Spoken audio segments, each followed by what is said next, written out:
Welcome back, ladies and gentlemen, to our grade 9 science video series on physics, and we're looking at electricity. Specifically, we're looking at static electricity, and today we're going to look at how objects get charged by friction, or charging of objects by friction. There's lots and lots of examples of this. It happens all the time. You recall probably when you were a kid sliding down a nylon slide if you were wearing a pair of cotton or denim pants. Those two different materials, when they rub together, one of them likes electrons more than the other. And so the material that likes the electrons a lot will hold on to the electrons, and the material that likes the electrons less will lose electrons. And if we lose electrons, we become positively charged, and our hair stands on end. This happens in a whole bunch of different examples. So you probably know about static cling in the laundry. If you put nylon and cotton clothing together, you'll get static cling. And your clothes have that crackly, staticky feel to them when you take them out of the dryer. If you get out of a car, if you're wearing a nylon jacket or a wool jacket or a coat or cotton coat, and you get out of the car and your seats are made out of a kind of plastic, polyethylene or nylon, those two different materials will rub against each other and transfer electrons, giving you a charge and the car a charge. And sometimes when you touch the car or you touch a neutral person, electrons will jump from you onto the person or the car, and you'll get a shock. You can also see this in the winter when you walk across nylon carpet in wool socks or cotton socks. Electrons jump from one material to the other, and a charge is built up, and then when you touch a doorknob maybe, that charge is released, and a spark is caused, and you can feel the shock. And if you've ever brushed your hair with a plastic comb, you've also felt the same thing, and then your hair becomes a little bit staticky. So that's a little bit difficult. Many, many, many years ago, scientists put together a list of objects through experimentation that looked at whether they had a weak hold on electrons or a stronger hold on electrons. And you can see that over here. So at the top of the list, we have a weak hold on electrons. And then as we move to the bottom of the list, we have a stronger hold on electrons. So objects at the top tend to lose electrons.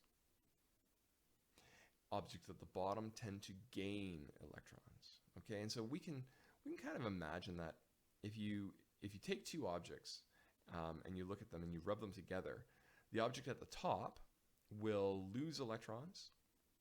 The object at the bottom will gain the electrons. And so I like to say that you can think of electrons as falling down the electrostatic series. So objects at the top lose electrons, and the electrons fall from it to objects nearer to the bottom.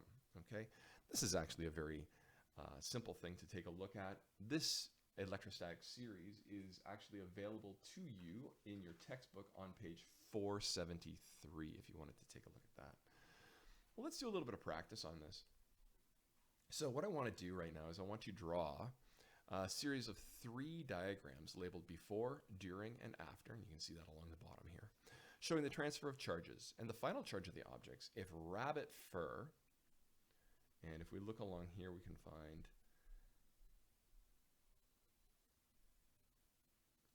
rabbit fur is towards the top. Rabbit fur was rubbed on a piece of amber, and it's very likely that this was one of the first experiments ever conducted in ancient Greece that actually looked at the development of static charges. Amber and rabbit fur were instrumental in when people were polishing amber, they noticed that it attracted dust and particles, and so they saw that there was a force there, and they started to investigate static electricity. So if we have a piece of rabbit fur, we could draw it just like a piece of cloth, and it's just a square piece and looks like that.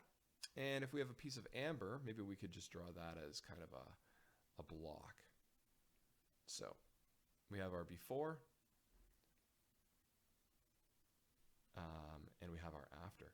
So the assumption is that the charge on both of these before and after, before is neutral. But as I said to you before, electrons will fall down the electrostatic series. which means the rabbit fur is going to lose electrons. The amber is going to gain electrons. So let's show that these objects are both neutral at the moment. So let's put 2 positive and 2 negative charges on both of these objects. Okay, and then when we rub the rabbit fur onto the amber, we'll draw that amber again, a little bit closer. What I'd like you to draw is I'd like you to show me that the electrons are moving from the rabbit fur onto the amber, okay? As we said before in the last video, our positive charges don't move because they're in the nucleus. So what I'd like to show in the end is that the amber now has 2 more negative charges. And so when we draw our after picture, and we show a chunk of amber, and we show our rabbit fur,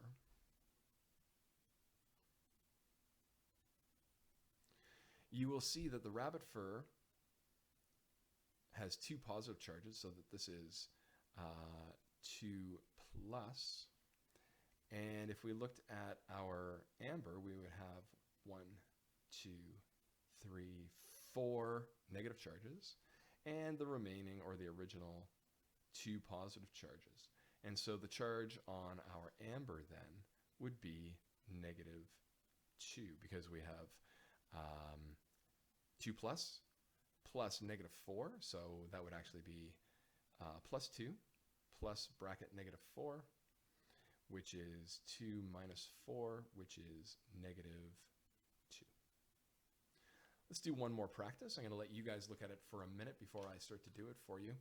Draw in a series of 3 diagrams labeled before, during, and after, showing the transfer of charges and the final charge of the objects if a wool sweater and nylon socks were rubbed together in a clothes dryer.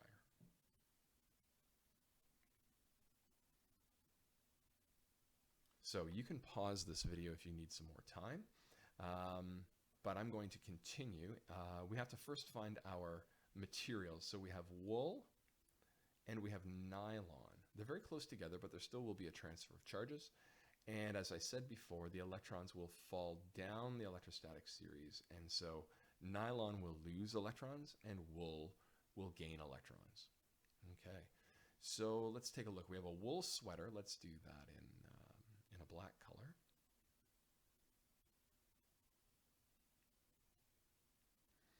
And we have nylon socks. So let's take a look at our nylon socks here.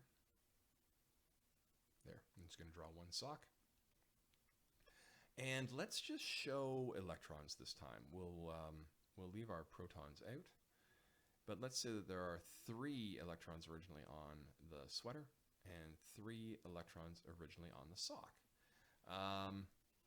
You know what? I better make sure that we all know that these start off as neutral. So let's put our balancing 3 positive charges on each of these. So we have a neutral sweater and we have neutral socks. They both have 3 positive and 3 negative charges, so they're both neutral.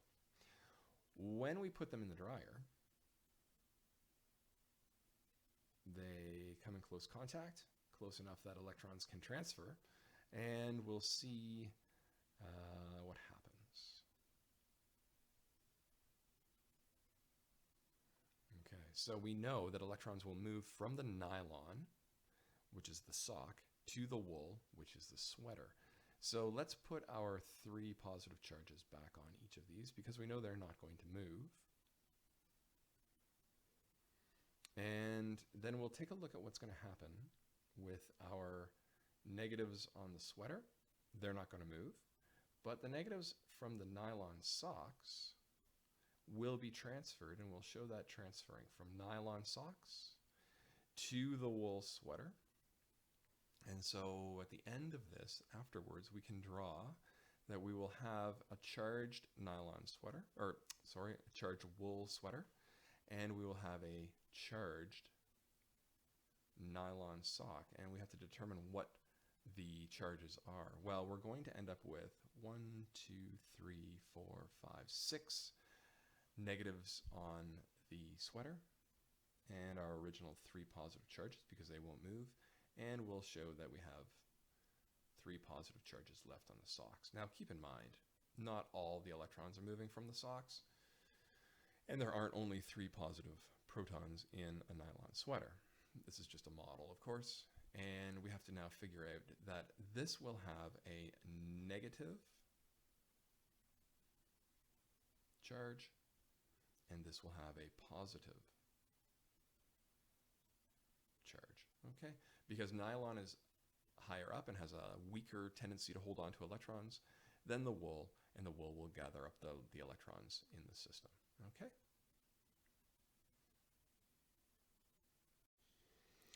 In this homework package that we've given you, there's a series of word problems that deal with pith balls. Pith balls are simply objects that are insulated and don't allow electrons to flow onto them or off of them. And so we can use them to study charged objects and what they do and how they behave with respect to each other. These word problems are really just games, and you should really just treat them that way. Let's take a look at the first example. And the first example gives you 4 clues, and your job is to figure out the charge on each of these pith balls. They can be positive, they can be negative. I'll put positive in blue, and I'll put negative in green. All right, well, we know from the first example, or sorry, the first clue, that pith ball number 3 is negative. There's not much question about that. It says pith ball number 3 is negative, negatively charged. Pith ball number 4 attracts all the other pith balls. Well, we know then that pith ball number 4, if it's going to attract number 3, it could be positive. But we also know from our study yesterday in the law of electrostatics that it could also be neutral. So if it's neutral, it would also be attracted to a charged object. Let's look at number C now. Pith balls 1 and 2 repel each other. So pith ball 1 and 2 are both the same charge. So they are either negative or they are positive. So we don't know which. Now, the final statement or final clue says pith ball number 3 attracts to all other pith balls. Well, we know that these 2 must be charged. 1 and 2 must be charged. If that's the case, and if number 3 is negative, then 1 and 2 have to be positive charges. So let's erase these negative signs, and we know that that is, number 1 is positive, number 2 is positive, number 3 is negative. And if we look at number 4, we can now decide whether it's positive or negative, because if we look at clue B, pith ball number 4 attracts all other pith balls. Well, if we know that 1 and 2 are positive and 4 attracts to 1 and 2, it can't be positive. So we know that pith ball number 4 must be neutral, and that's how you solve these problems.